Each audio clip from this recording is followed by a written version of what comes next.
The Hydra have never understood war. Their entire martial development was stunted by the basics of their biology. They never fought each other because their ferocites made such a thing inconceivable. They dominated the creatures of their planet without a fight because their ferocites made such a thing inevitable. Colonel Hans Castillo, Earth Unconquered, Volume 4. All right, g'day everyone. Welcome back to Terra Invicta. It is February 2041. We are now very, very clearly on the offensive, and I think after some consideration, I have a plan. What we need to do ultimately in order to win this is clear the aliens out of the inner and outer solar system, get to the Kuiper Belt, and seize their main base there. They're concentrating a lot of their ships defensively, and if we fight and lose there, it potentially gets ugly. So here's what we're going to do. We currently have one main offensive fleet, and we can put together another one of older ships, and we're producing a third offensive fleet worth of new PCT Titans as well. We're going to create 3 offensive groups. One of them is going to go and attack the alien bases around Miranda, and then work their way out, but at least secure the area. Long before the Marines arrive, at least destroy the fleet and exercise space control, if not marine and orbital control of this area first. The reason I say exercise orbital control but not go after the bases is because that's not where Felix and the Marines are going to be. It makes sense, I think, to send them actually to Neptune, where another major fleet will go, because the aliens don't have as many bases here, so we can clear it faster. If we send Felix out to Triton, he's only got 3 land bases and an orbital base to clear. They jump out to Ione, 1 station, 1 base. Then we can leave a small garrison at Neptune. Felix can get on the Spartiate, jump over, and start the work of clearing out. Basically, start at Miranda. Maybe it's Bianca Miranda, because this is where the aliens have concentrated a huge amount of their mining infrastructure. Now that they've been pushed out of Jupiter, they have been constructing like madmen. And you can see a lot of these bases aren't even finished, because they got to get their resources from somewhere. The third fleet will then jump around the inner solar system, clearing out their asteroids, and that'll basically have removed the Hydra's economic base from everywhere Neptune and in. The 2 reasons I want to do that is because 1, weaken their economy. 2, I'm hoping it draws some of their ships back out from the Kuiper Belt towards these inner and outer solar system objects, so that we don't end up with just a massive death stack to ram into. That campaign should take a couple of years, give us time to construct a real death ball, and then we'll throw the death ball out into the Kuiper Belt. That's the rough plan. The way we'll build those 3 fleets is we're probably going to go PCT Titan, death stack for at least 1, pull together our existing Daedalus and maybe some of our Poseidon Torch ships for number 2, and then maybe a mid-tier force for number 3. We'll see what we can hack together. In the meantime, just as a little test, the other objective, as well as just taking ground, is we need to start ripping apart the alien fleet strength. The more overextended they are and the fewer ships they have, the easier our mission out to the Kuiper Belt is going to be. So Battlefleet Unity is demonstrating the advantage of the PCT right now. They're chasing after, in that they have so much acceleration in Delta V that they can hit alien ships mid-transfer. Or they can see aliens transferring between 2 objects, get to the destination first, destroy the refueling station, and then leave, so that fleet becomes stranded. In this case, we're going the offensive option. I've designated this alien force Prey. It is 28 enemy vessels, including battle cruisers, monitors, destroyers. We're going to intercept them mid-transfer on the way to 24 Themis, then destroy the sites at Themis. Probably won't wait for Felix to come around. We'll just use Marines to eliminate them normally. Fewer exotics, but let's eliminate the base. Felix can only be in 1 place at once. We will pinch these guys off, continue to the asteroid, and at that point, this can then become an offensive fleet. Meanwhile, on Earth, you know the plan. So let me make these interceptions, get a few more ships built out, and then once we have our 3 task forces, or at least 2 task forces ready to go, we'll revisit and talk about how they're being sent out. Wait a minute, what? Soren, your organization has become a danger to us all. We will no longer honor our non-aggression pact. I was going to talk about how we were in this. You war-crazed meatheads need a taste of your own medicine. Mate. Oh yeah, he's gone to war with us. Geez, you sure, mate? Well, that answers one of the questions I was going to say. I said we have a very uneasy coalition. I am now very comfortable going to the end of the game with a de facto alliance with the resistance. Let's be fair, it says non-aggression, intel sharing. It's been a full-on alliance. We give them stuff, they give us stuff. And there's no reason Humanity First and Resistance can't pretty much be together to the end. We've also kept Exodus friendly. I'll keep Exodus friendly. They've done their fair share fighting aliens, so they get a pass. Even if they want to leave, I don't care. The main thing is they resisted. They destroyed Hydra vessels. The Academy is getting gently purged in most cases because while the Academy, if you're playing them, go through a bit of a discovery cycle, or if the AI does well, they go through a bit of a discovery cycle and learn that they need to walk softly but carry a big stick. They haven't done that this game. They've been very passive and they're still pro-servant, pro-protectorate. So them, the Protectorate and the Servants are all getting knocked off. That left the initiative in this really uncomfortable position in the middle where we had a non-aggression pact with Soren. But you can't imagine Humanity First, the idea that we need to launch a great crusade, we need to be prepared for the next war, that Earth needs to be unified and ready to defend itself and advance out into the universe united. The corporate oligarchs with no real central ideology kind of sat in tension to that. But Soren's just made our job easier by declaring war on us. So props to him for making my life easier in that respect. I'll just pick something random. Advanced plasma cannon, that'll do. All right, so what do we need to do? First thing we need to do is we need to defang the initiative's ability to assassinate our councillors. I've made sure neither the Servants or Protectorate have any assassination-capable councillors. That's why I've stopped shooting them, because they can have as many useless ones as they want, as long as they can't shoot my people. Does this officer have... This officer has assassinate from an org. So maybe we go and steal that org, so the officer loses the ability to assassinate. We'll also ID the final initiative councillor if we can, and if they aren't... I think they have a kingpin. If so, we need to find that kingpin and eliminate them, because I don't want him shooting my councillors. Then, geographically, that opens up huge options. Oh, that can be incredible. In some ways, Soren has kind of solved a lot of our problems for us, because look at the map here. Europe will unify Ukraine and Russia this episode, but there's no land connection between the two. It's very disjointed. It's not going to be really clean because Germany is Exodus and we won't go there, but Italy, we can get from just being against the initiative. We can grab Italy, Switzerland, Austria. Apparently Czechoslovakia is a thing. So there's a lot of expansion options in Europe, and in particular, there's the ability to make it's going to be not the cleanest link ever, but we can make this territory contiguous. The Caliphate might be an even bigger beneficiary. Egypt, with its 137 million people, big GDP, and emissions that we can eliminate. We can merge that into the Caliphate, extra 13 mission control. Jordan's got 1, grab that, clean up the borders there. Who controls Israel? Exodus, they're fine. But this is the big one, Pakistan.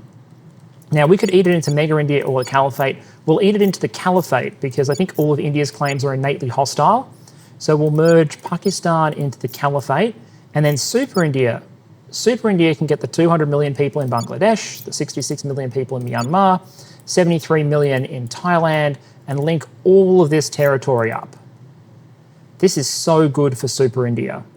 Then we'll get the Caliphate to hand Malaysia over to Super India, merge India and Indonesia, and the initiative even controls the Philippines. That's perfect. Super India has claims on the Philippines. So yes, Super India's ability to just juice that population to become an amazingly potent environmental machine, very, very, very real. And then the South American Union wins because the initiative controls Peru. So we can merge an extra 38 million people into the South American Union. So good. Okay, Soren, you've kind of done me a favor.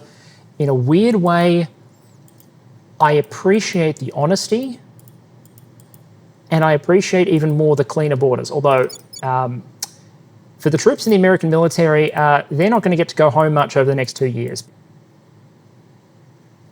Oh, really, Soren?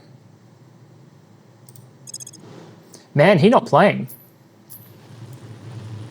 This is interesting. This is the first human flotilla that I think we've had to deal with. India 1 is heading to low Earth orbit 7. They'll be there in 37 minutes. Battlefleet Terra can scramble.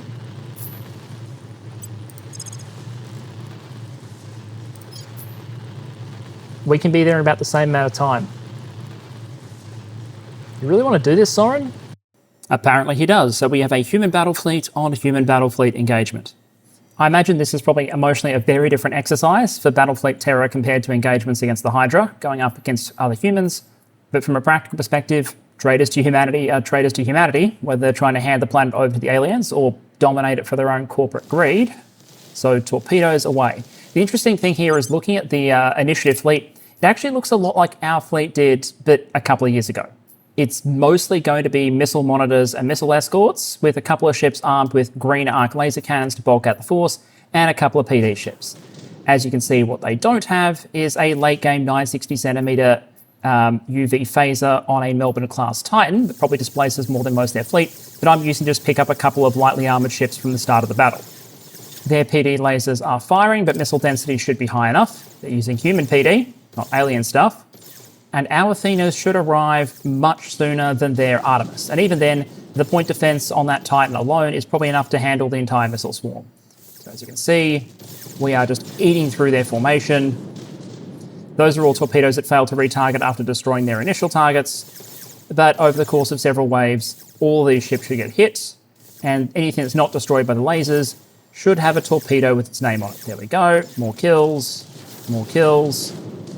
Just a couple of battle cruisers, and well, one battle cruiser, a monitor, and a couple of frigates left. There goes the Potomac-class battle cruiser. And at this stage, this is pretty much all she wrote. The siege coil rounds are only starting to arrive now, too late to actually hit the targets they were intended for. And the phaser is basically competing with the torpedo crews to see who can rack up the kills. I would probably signal my surrender at this point if I was them, but then again, they picked the wrong side to begin with. I think it's fair to say that's all she wrote. For our formation, it should be absolutely zero damage. The 40mm will pick up most of the incoming projectiles, and anything that makes its way through, well, that's what the Titan is there for. One thing that changed with the move to realistic rather than cinematic battles is that ships are now, in practical terms, much closer together because they're not as oversized visually as they used to be, which means PD ships have more coverage than they used to.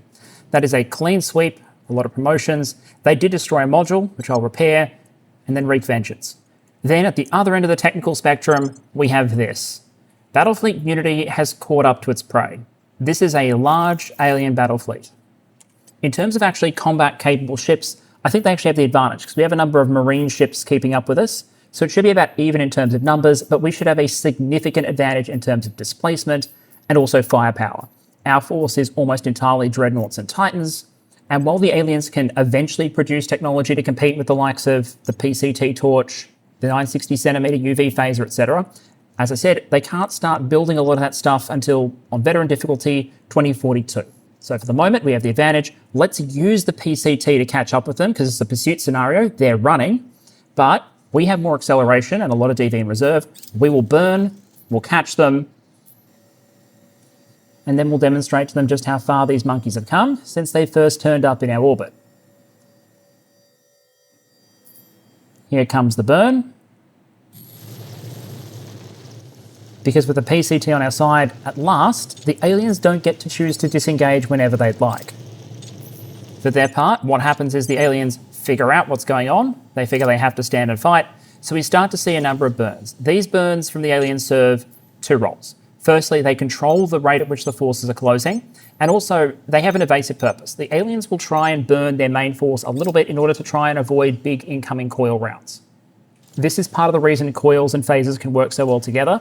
In order to burn, they have to expose side or rear armor, which is what makes the phaser a practical weapon. So coil and phaser working together can get really good results. But first though, I'm going to try and pick up the flankers.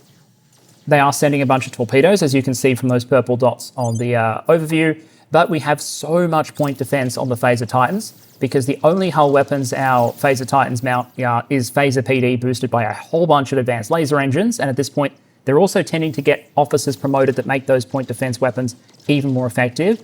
That the only threat they really have that they can pose to us are going to be beam weapons and plasma. I'm not really worried about magnetics and whatnot at this point.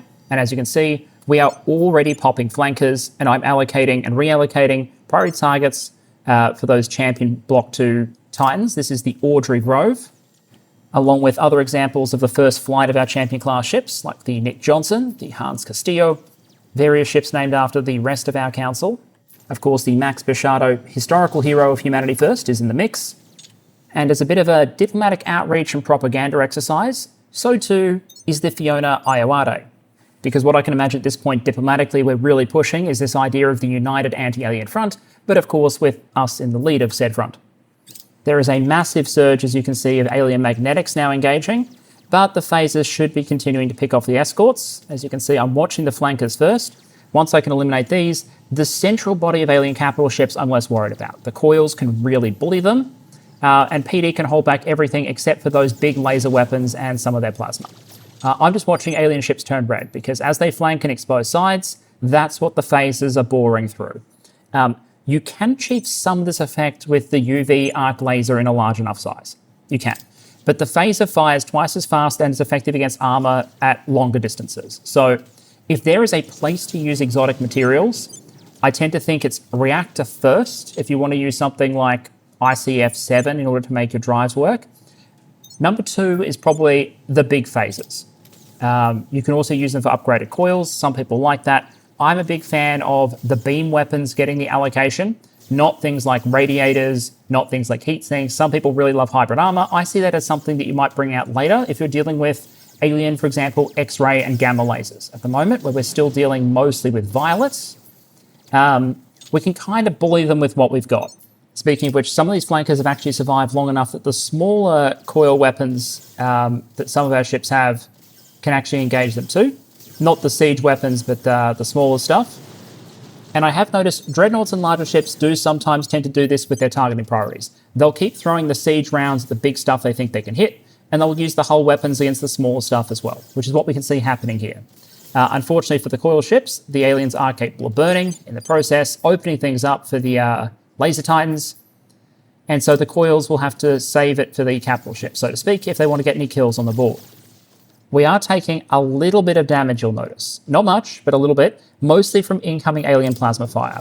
There is no counter to plasma, practically speaking, other than really high-speed maneuvering. And really high-speed maneuvering, obviously, A, gives you a heat problem if you're using something like a PCT, and also leaves you more vulnerable to lasers. So on net, I think the correct approach to plasma is generally to tank it. With magnetics, you either want to PD it or you want to evade it. And with lasers, obviously, lasers and particles, the only solution is to tank it. And in the case of particle, where that can get really difficult at higher levels, kill the ship with the particle weapon is a defensive measure I find usually works relatively well. So at this point, we should be readdressing our Titans back towards the alien formation, which will hopefully avoid us taking plasma hits in the front, which some of our ships, or in the side rather, which some of our ships currently are. But the pace of destruction is fairly clear. The flankers are all gone. This phalanx of alien ships in the center is much smaller than it once was. Their PD is not going to be capable in the long term of keeping up with the rate of incoming coil rounds, especially once, as you can see at the moment, it's only the siege coil rounds coming in, which suck up a lot of laser fire but can be stopped. Once those start getting augmented by the small stuff as well, some of these ships are going to have a problem. As you can see, there's about to be a lot of near misses here. That suggests to me there was probably a small burn, or there was a ship there before. I think in these cases, all these ships burn slightly, which again, it's like pick your poison. You stay still, you tank the lasers and get hit by the coils, or you maneuver, the coils miss you, and you get murdered by the phasers. That's the way this is meant to work. That said, at this point, we do start to see coils breaking through. Fading Galaxy just took a bunch of hits. Core Darkstar just took a bunch of hits. So at this point, the things start to even up. We're at the engagement range where the hull coils can engage as well as the big siege weapons, which means that the rate of kills between the two classes of ship, phaser and coil, will start to shift in favor of the coil ships. You can see some of them, especially the Nick Johnson, already have a bunch of officers promoted on board. And I'm hoping engagements like this, as well as keeping alien fleet strength down and giving the people on Earth some confidence that we are now on the offensive, we can go catch alien fleets and destroy them. We'll also farm up some of those officers for big future engagements. You can get a lot of additional damage, a lot of additional ECM effectiveness if you mount ECM, reduced effectiveness for alien ECM, greater PD effectiveness. There are a lot of fantastic effects. Mission control reduction that you can get from officers. One day I might go through all of them, but for now, suffice to say, there's a lot of benefits there. So the more your ships engage, the more they survive, the better they are eventually going to be. And even if you don't continue using those ships, if you have the influence, if you transfer the officers over, you keep that expertise in the Navy, and you use it once you upgrade your technology and are able to field something better. I think at this point, the battle is basically over. It's been over for a little while now, but this is just a demonstration of how far we've come. This was a fairly even fight in terms of numbers, Battlefleet on Battlefleet, and we're going to walk away with minimal damage, having caught them, engaged them when they didn't want to be engaged, and then destroyed them essentially without loss. If they were still in denial about this entire invasion thing having gone horribly wrong before this, I like to imagine they're not now. Chop forward to the end of the cleanup process. That black hole battle cruiser gets nailed by phasers, I believe, and the Avenging Tide getting absolutely punished. I think straight through... Oh no, it's trying to escape. It's trying to burn away, which means phasers straight through the rear armor, which means the coils won't get this one. This one's going to go to the Titans. The champions of humanity would like to welcome you to the solar system. Net result is a bunch of promotions, 0 effective losses, 7.2 extra exotics in the tank, lots of energy weapons officers you saw, which is making those phases even more effective. And because we have the acceleration in Delta V, now that we've destroyed them, we can just adjust our velocity to continue on the initial path. But what I actually realize I can do, because we have so much Delta V and so much acceleration, is we can actually now redirect towards Mercury, arriving in just a couple of weeks. And the reason we might do that is because then Battlefleet Unity can group up with more ships that are currently in construction over there, the force can bulk out, and then it can be ready for offensive operations against a major object. 28 alien ships destroyed, and Battlefleet successfully redirecting. The fleet will also be followed by the Jarhead Express, carrying our Counselor. This is the new Sparty 8 class cruiser. We'll redirect that as well, join up with the fleet, because it'll want to follow them in for offensive operations as well. We won't burn 1,000 Delta V. Getting there in 3.6 weeks is more than enough, and saving a little bit of propellant, even if we're happy to spend down the stockpile, works for me. Just to be fair, I'll also clean up some of the Protectorate fleets that are around other locations as well. This is Protectorate Fleet Papa 41 around Luna. No reason to allow this to exist because it might harass our allies, the Resistance, or maybe some of our interests in Luna as well. So suffice to say, if we send in 1 Titan and 2 Dreadnoughts against this mass fleet of Protectorate corvettes, there's only one way, given the technological gulf, this is going to go. You see, Kieran, maybe surrendering to the Hydra makes sense to you if we were still using corvettes with basic green lasers as our only form of defense, which we were never doing, by the way. We were using more effective missile ships pretty early on and then transitioned straight to UV phasers. But we have much better stuff, and I would like to humbly suggest a minor change in Protectorate policy. How about, instead of surrendering to the Hydra, you surrender to us? Since apparently that is not an option though, the coils and the phasers keep firing, and after this, the only Protectorate naval fleet left, there are no servant fleets, the only Protectorate fleet left should be the one around Venus that we're happy to leave in exile. 15 Protectorate ships destroyed, 0 losses. All right, while all that's happening in orbit, we have our target. We've identified the initiative's kingpin. This guy is dangerous. Yasir over here, Yasir Bekmatov, 25 espionage and the assassinate mission. Realistically, the only way to defend against this guy is to shoot him first. We are going to Han Solo the shit out of Greedo here, dial it all the way up. Erica has a 96% chance on her shot, which is fantastic. We'll do a hostile takeover on the other agent, and then hopefully that should remove, before Soren gets any ideas. The good thing here is that even if he was to send an assassinate mission against Erica in turn, because we have the extra bonuses, ours should resolve first. Because I've researched singleton viruses for +4, and I have the innate humanity first bonus, and we'll dial it up to we'll spend 64 ops as well. So we are easily going to shoot through 18 security here. We'll blap him, leave him at the bottom of the river, and then I'm going to feel much, much safer for it. Reporting in. Bert over here is going to start cracking down the points in Pakistan because we need to get to the executive. Audrey and Nick, we pulled Nick off advised duty temporarily in the States because he's going to come out and blast some propaganda in Pakistan in order to get Bert through with the crackdown. We'll take the national industries, then we'll take the executive, army out of the way, nuke safe, US military can then roll in. What we'll do, we'll keep bribing. Exodus came to talk to us. We'll just replace the deal with some free technology for them. Give me a little bit of boost. Keep them happy. Laying the groundwork. Looks like our bloke has gone to...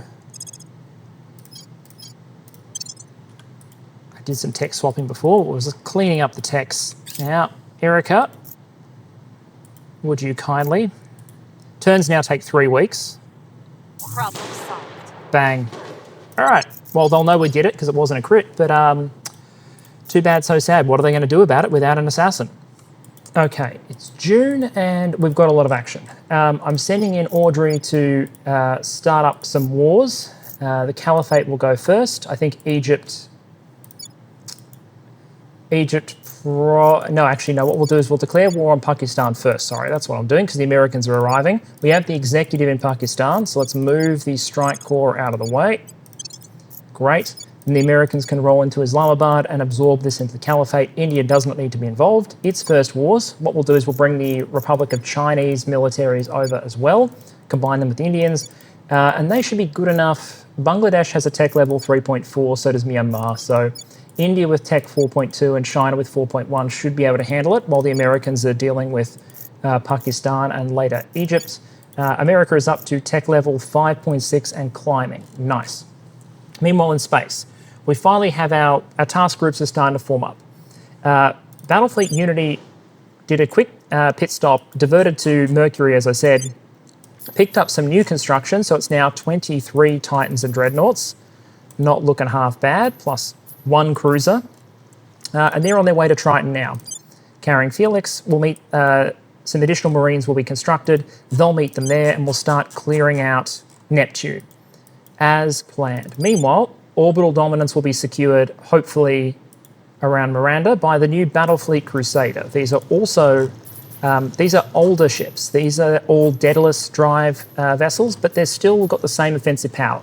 They're not as heavily armoured, and they don't have the same insane performance, but for slow boating out somewhere, if by slow boat you mean 103 days, about 150 days total to transit from their last location out to Miranda, not bad. They should be able to defeat the local alien defense force if it doesn't bail, and then basically hold that position until the Marines eventually arrive. We're also forming up, there's only 1 Titan at the moment, around 24 Themis. It's going to get reinforcements. This will be Task Group Monash. This is the Monash Champion 2 PCT Titan. This is an asteroid where the aliens have a fleet of 14 ships, may as well destroy it. So that'll be our 3rd one. We'll add some asteroid bashes to Task Group Monash, which will then become a battle fleet. The Marines will arrive.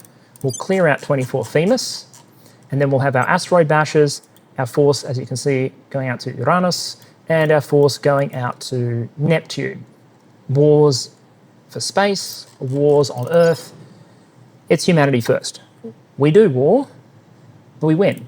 The one thing I'll also say is my attitude to the space combats at the moment is I'm willing to spend more propellant in order to get places faster because I have this massive stockpile of water. I will roughly be able to double this income from 4 to 8, maybe up to plus 12,000 a month.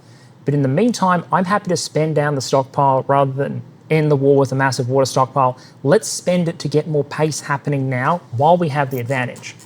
Because one thing that should be mentioned is in 2042, I think after a couple of months in 2042, the aliens will gain the ability to start building ships with their advanced weapons. At the moment, they're limited to Tech 1 and Tech 2. We've seen some Tech 1, we've seen some Tech 2. They're going to unlock Tech 3, Tech 4, which is the stuff they have, which is as good or better than a lot of our max level technology. So ideally, I'd like to be having my decisive battles in like 43, 44, before they have time to build up a massive force of high technology ships.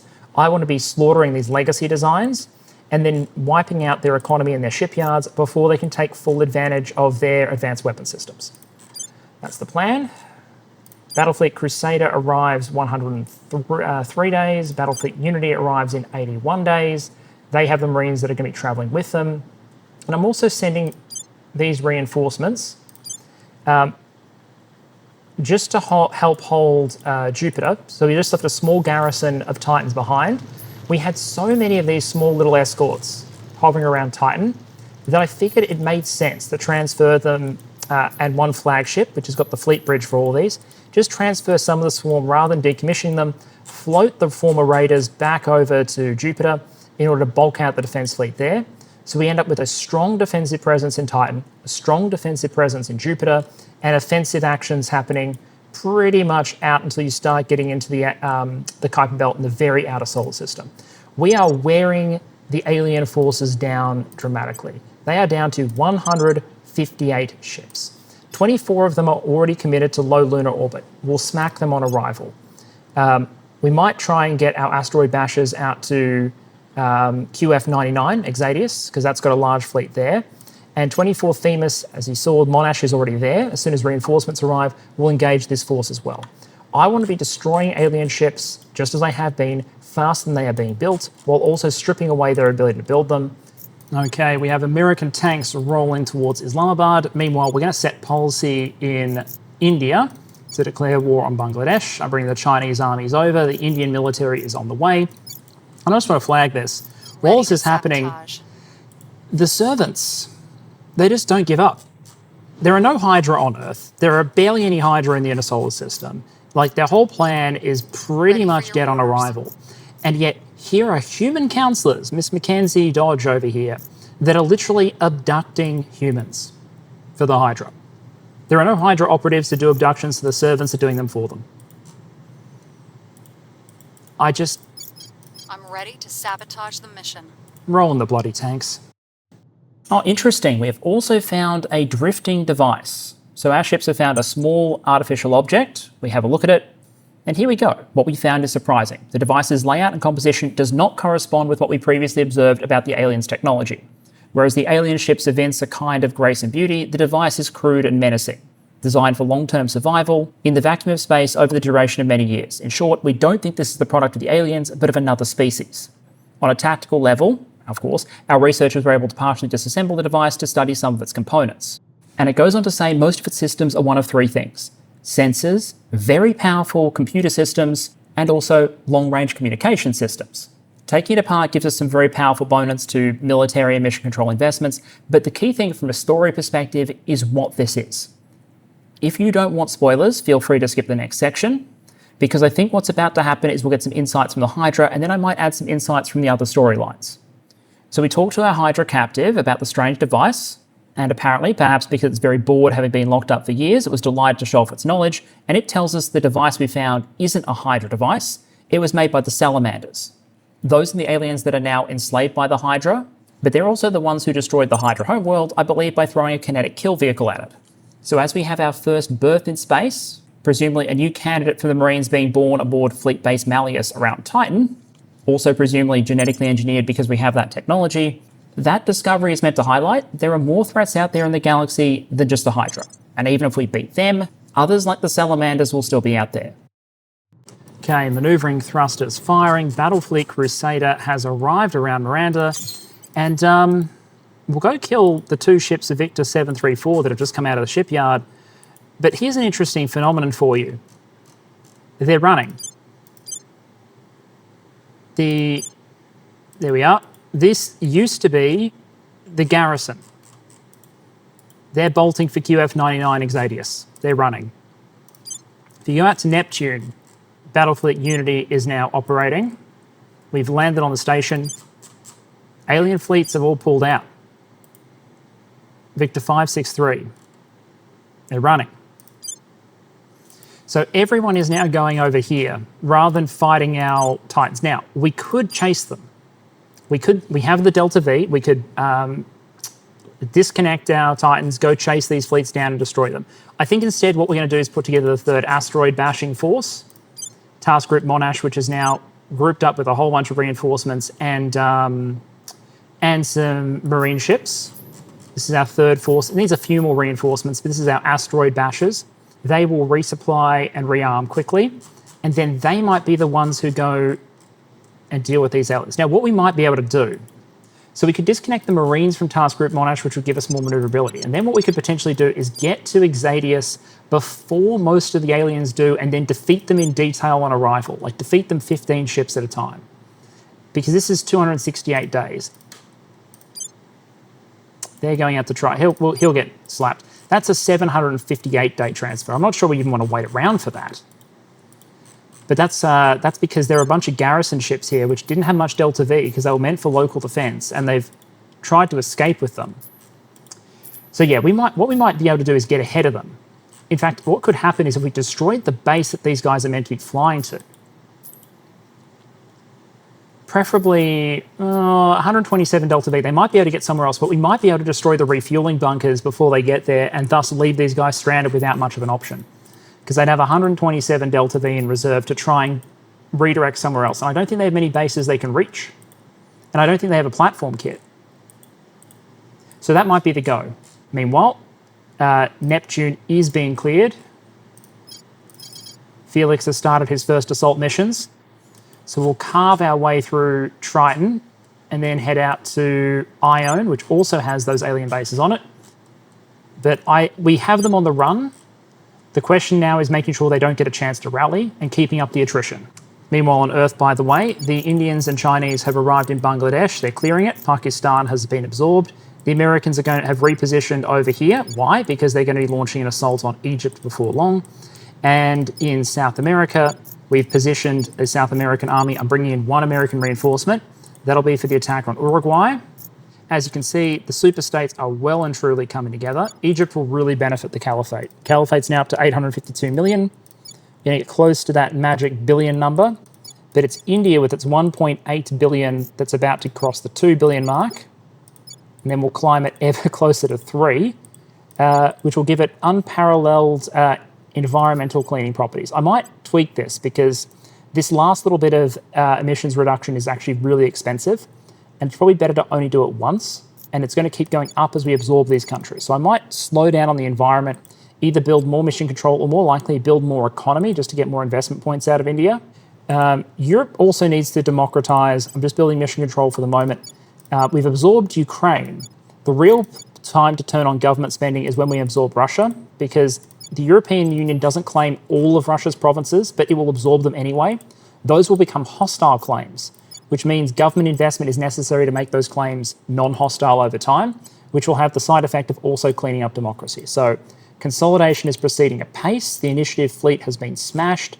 I fanned out Marine expeditionary units to go after a bunch of the more valuable initiative bases in the asteroid belt. Same treatment we gave the Servant or Protectorate, who now have no mining bases left to support their economies. I am speaking for the global resistance against the alien invasion. We have captured an alien infiltrator and learned their true purpose is to enslave us all to use as foot soldiers in their wars against other species. They are operating out of a base located beyond Neptune. They are using a piece of technology called a wormhole to transport themselves from another star system. We have the means to close that wormhole permanently. Our forces will launch for their base to deliver this weapon. Do not interfere. We will defend ourselves against any attempt to stop us. And okay, it looks like the Resistance has declared their victory condition. We already saw the Servants do this, now the Resistance has done it. Their goal is just to close the wormhole. Nothing more, nothing less. Humanity can then go back to doing whatever it was doing. They just want to close the wormhole and then they want to disband. You can see some of their objectives here. They have to clear the aliens out from basically all the major objects around the solar system, destroy their major fleets, and then they have to successfully launch an assault on the wormhole. Basically, a lot of their win conditions, interestingly, are also similar to our win conditions. So it would be hypothetically possible for us to set the conditions for the Resistance to then sneak out and win, which is probably deeply unlikely to happen as long as there's an alien fleet in the Kuiper Belt and the Resistance doesn't have the tech to get there. But it would be hilarious, and so we'll keep half an eye on it. Our plan, meanwhile, I'm finally progressing. We have researched their weakness. The alien's best weapon may also be their Achilles heel, Colonel. It's hard to conduct an interrogation when you don't know what you're looking for. How do you stop an alien species that can enslave anything it comes into contact with? Several of our scientists suggest to close the wormhole, and the Hydra basically indicate that that would be possible, but Humanity First figures that's not a permanent solution, because there'd be nothing stopping the Hydra from creating another wormhole and trying again, or maybe trying something worse. Then Hans says that in the end, it was a chance remark that set us on a path. Under pressure, the Hydra admitted that the second enslaved species, the Griffins, had presented no military threat. But the Hydra viewed them as a threat due to their propensity for biological warfare. And so Humanity First comes up with the idea of using ferrocytes as a delivery system and start assembling very, very secretly a team of virologists with expertise in that very ugly style of warfare.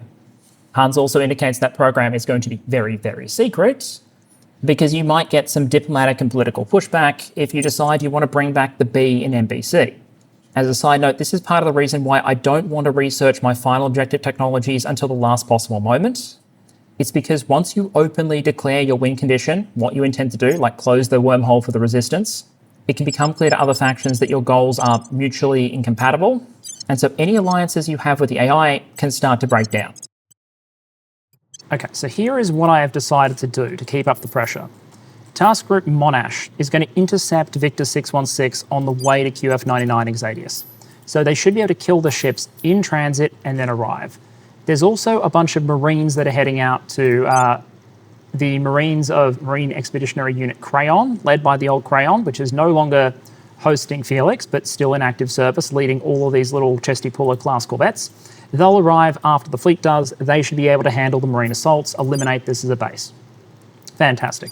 Battlefleet Crusader is still holding position, and then Battlefleet Unity is now on the move. They are going to rally to QF99 Exadius, along with a bunch of new ships that are being produced around Mercury. They'll all rendezvous there, and all the PCT Titans will be able to group up into a large Battlefleet Unity, which is basically the Kuiper Belt Task Force, whereas the other ones will continue with cleanup duty. One thing we have succeeded in doing, if we go to alien fleets, by pulling Battlefleet Unity out of Neptune, we've baited the aliens into sending a 13-ship force towards Triton. It'll take them 729 days, because they're including some older, slower designs as well as some good ones. You can see a massive difference in acceleration and a massive difference in available KPS, and they've kind of hurt themselves. They've included some low acceleration ships, and also some low DV ships, which means the whole force has to operate low acceleration, low DV. If you told me at the start of the game we'd be describing something with an acceleration of 30 milliGs and 559 KPS of delta V as slow, just shows how far our technology's come. This is great. So they're sending those 13 ships out from our final objective, or one of our final objectives. This is Waywat. So there are fewer ships for us to engage when we get there. And we'll be able to, in 700 days, that's more than enough time for me to build up or set up a local defense fleet, ambush them on arrival. We are solid. So in 15 days and then 44 days, there's a whole bunch of new dreadnoughts and whatnot being constructed. And then I'm going to modify the ship build elsewhere. I was going to build more PCT Titans beyond that. I'm not. I'm going to cancel them, and I'm going to build lower spec, deadlier ships instead, because they're just for asteroid bashing. We'll strip the good ships, we'll combine them all around that asteroid, and they can be the ones, probably next episode, that punch out into the Kuiper Belt, while the others continue swatting alien fleets and cleanup duty. We now have two big marine forces, one hypermobile, one not. And of course, Felix is doing a really, really good job. Need to fix the capitalization on that. Leading his high-performance marine expeditionary unit, his Spartan-class cruiser, and then all of the following Tom Hunter Block 2s. High-performance vessels that are able to rapidly maneuver. So in 124 days, they'll arrive and they can start marine assaulting and clearing out with the support of Battlefleet Crusader. It's going to take them forever to do it. There are so many bases here to bash for exotics. As you can see, we're up to 570. Now, some of that came from doing a material science research. I'm now at the point where I have so many nanos that every time I finish material science repeatable, I wish it didn't get more expensive each time, because each time we finish it, we get like 80 exotics now. So my idea is to farm up a huge number of exotics, because from humanity's perspective, there's a risk that after we win, we're cut off from our supply of them, our ready supply of them, which is the aliens. So if we close the wormhole, or the resistance closes the wormhole, which I guess is technically a possibility. If we rely on these for future technological developments until we figure out how to mass produce them ourselves, that's a problem. So I want to build up a really, really healthy stockpile to support humanity's further development and war effort, which is why Felix is going to be very busy.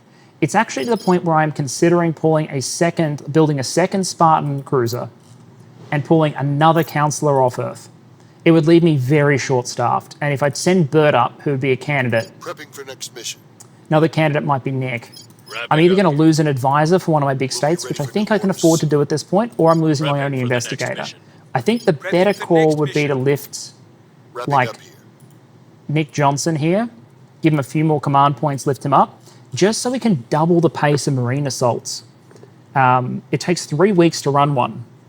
So it might be better off if we're doing 2. In fact, I'll let it run for a couple months, and if we keep going the way we're going, I'll build a second Spartan cruiser, and we need to lift a second counselor into space so we can double that pace of marine assaults. I'd like to be hitting 2.5 targets a month rather than 1 and a fraction. We have taken Egypt. We have taken Bangladesh. We are going to roll into Thailand relatively soon. Europe will need to consolidate Georgia and Armenia. We'll apologise for Georgia. We will not apologise for Armenia because we apologise to the Academy. We don't apologise to the others. We've started moving into Italy. I've purged all the points. Erica has been very busy.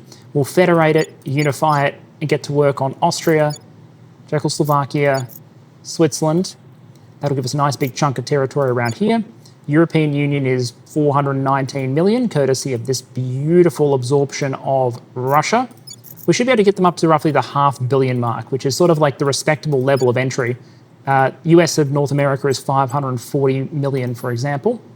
The military is also nearly at that 6.0 mark. We're at 5.866. When we get there, I'll turn off military investment, just keep building up the economy, put it in good shape.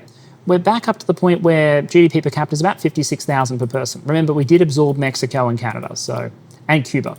So how many countries do the servants have left?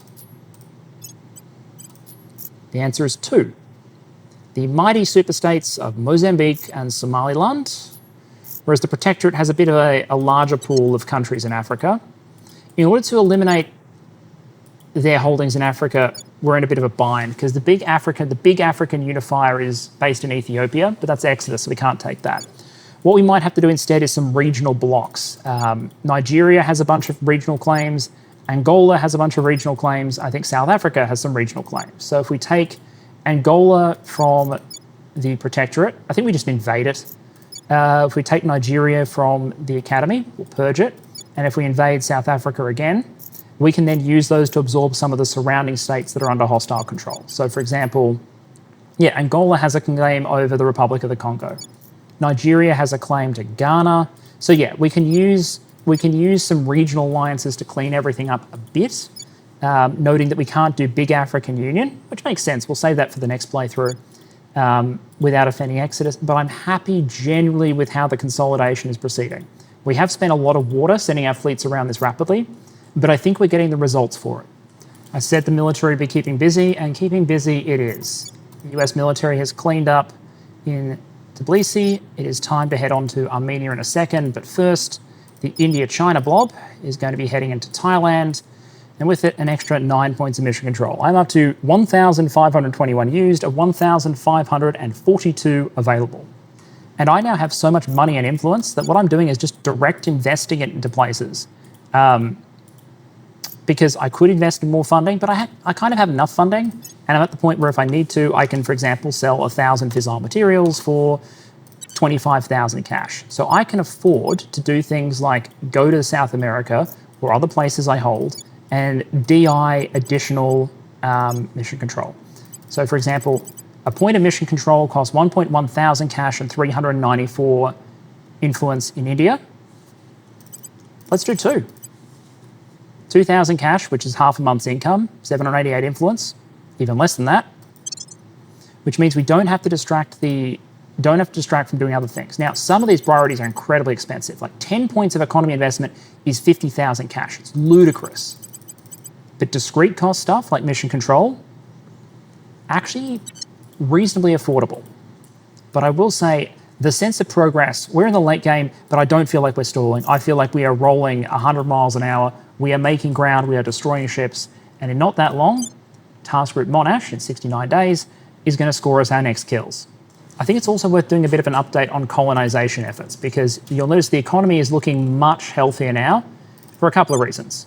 Titan bases, fully productive, but I've also put up bases that are still constructing on Dione, and I think, is that it? Yeah. I think there's a water base. Yeah, there's a 101 water base.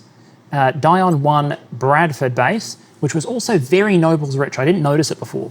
When this thing finishes, it'll be an extra 100 nobles a month, about 500 metal, 700 water, 270 volatiles. Really nice base once it finishes. And as you know, we're constantly doing the future tech space science, which makes our life easier.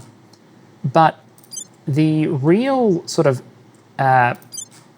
revolution has been just how developed the Jovian system is, which is why this becomes such a center point of so many campaigns. It's just so resource rich. Io is producing a crap ton of nobles, as you can see. Even with only a tier 2 mine, because going up to tier 3 is very expensive on Io due to all the radiation shielding, that mine produces 124 nobles a month. Not bad. Then over at Ganymede, we have 2 bases. The naming scheme, so we've got Gan1, Sagittarion, and Tauron base. These are pretty good yields. 100 nobles from Sagittarion, plus water volatiles and metal. 80 nobles, plus water volatiles and metal from Callisto. And if you look at Europa, this is a radiation shielding base, but I decided to put a settlement down there. Not particularly high yield, might turn it off if things get constrained, but 70 nobles is 70 nobles. The one that really does boost the economy a bit though, especially in terms of propellant, is good old Callisto. Callisto has fabulous water yields and no radiation, which means you can happily slap down these colony mining complexes and get 500 water. So all of a sudden, all that propellant that we are shooting at the back of our protium converters, we're in better shape for it. Now, Calfall's not finished yet, but it'll add another roughly 800 water. So you can see we're going to stabilize the propellant game, which is why I felt comfortable digging into the stockpiles. I don't think the aliens can counter the economy at this point. The roll is just too heavy. And as long as space science keeps clicking along maybe once a year, adding one more mine to our cap, we're in really, really good shape. I'm also continuing to expand our lifespan because I don't want to lose any councillors to old age. Future tech energy, it'll just roll along because you need to finish other techs after you do space science in order to be able to do it again. 1 pip down the bottom just for diversity. Management research, although we have plenty of cap to spare. We'll finish the antimatters drives. Why? Because I want to get to the meme drive. Every playthrough needs the meme drive. Good old pie on torch. You need to do antimatter to get there. And African unions, so we can do those regional unifications when the time comes. But I will say, Earth is coming along really well. We're clearing out more and more locations. And then next episode, having cleaned up this and this, I think it'll be time for a campaign in the Kuiper Belt. See you then.